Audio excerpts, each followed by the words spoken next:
Assalamualaikum, halo teman-teman semua.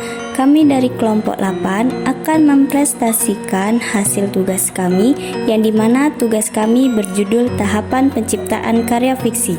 Kami akan membahas dua topik, yang pertama pengertian teks cerita rakyat dan yang kedua tahapan-tahapannya. Baiklah, langsung saja kita ke pembahasan topik yang pertama. Pengertian teks cerita rakyat. Cerita rakyat merupakan karya fiksi yang hidup dan berkembang dalam masyarakat secara turun-temurun. Dalam proses penciptaannya, terdapat tahapan yang dapat membantu penulis menghasilkan cerita yang runtut, menarik, dan syarat nilai moral. Selanjutnya, kami akan membahas tahapan-tahapan penciptaan karya fiksi. A. Menentukan ide atau gagasan. Proses diawali dengan menemukan ide dasar cerita. Pada cerita rakyat, ide biasanya bersumber dari peristiwa kehidupan masyarakat, legenda atau mitos setempat, tokoh-tokoh historis dan tempat-tempat bersejarah, tradisi atau kepercayaan lokal.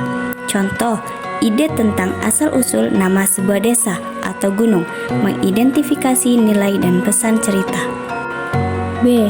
Cerita rakyat selalu memuat pesan moral, nilai budaya atau ajaran kehidupan.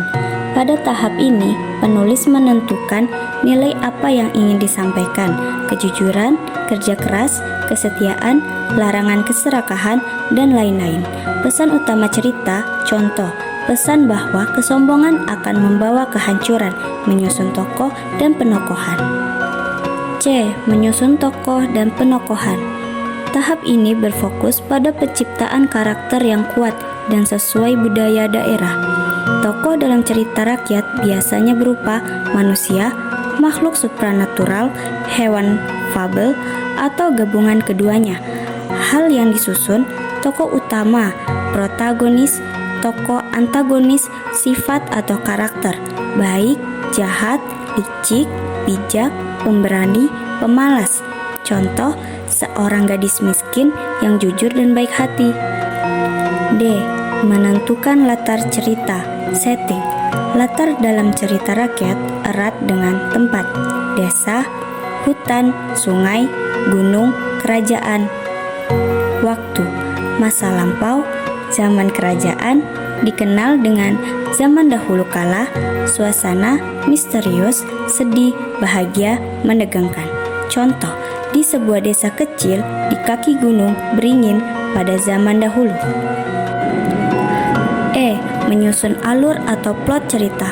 Tahap ini menentukan jalan cerita mulai awal sampai akhir. Struktur alur pada cerita rakyat biasanya sederhana namun kuat. Bagian-bagiannya: orientasi memperkenalkan tokoh, latar, dan situasi awal. Komplikasi, muncul masalah, konflik atau ketegangan. Klimaks, puncak masalah. Resolusi, penyelesaian masalah. Koda, nilai moral atau pelajaran dari cerita. Contoh, konflik antara gadis miskin dan ibu tiri yang jahat. F. Mengembangkan cerita dengan bahasa yang khas. Bahasa cerita rakyat memiliki ciri sederhana dan mudah dipahami, menggunakan ungkapan tradisional atau peribahasa. Kadang disertai dialog langsung. Untuk memperkuat karakter, memakai kalimat imajinatif. Penulis harus menjaga agar bahasa tetap menarik bagi pembaca modern tanpa menghilangkan nuansa tradisional. G. Menulis draft cerita. Pada tahap ini, seluruh unsur digabung menjadi cerita utuh. Hal yang diperhatikan: koherensi, keterpaduan antar bagian, logika cerita tetap masuk akal meskipun bersifat imajinatif. Unsur budaya lokal tetap terasa. H. Revisi dan penyempurnaan. Tahap akhir mencakup memperbaiki kesalahan bahasa, menguatkan karakter dan konflik, memastikan pesan moral tersampaikan jelas, menyederhanakan bagian yang terlalu panjang atau membingungkan. Setelah revisi dilakukan, karya siap dipublikasikan atau dibacakan. Simpulan. Tahap tahapan penciptaan karya fiksi cerita rakyat memerlukan proses yang sistematis dan kreatif. Dengan menentukan ide, mengidentifikasi nilai, menyusun tokoh, latar dan alur, serta mengembangkan cerita dengan bahasa khas, penulis dapat menghasilkan karya yang tidak hanya menarik, tetapi juga kaya akan nilai budaya dan moral. Proses revisi dan penyempurnaan memastikan cerita siap dipublikasikan dan dapat dinikmati oleh generasi mendatang.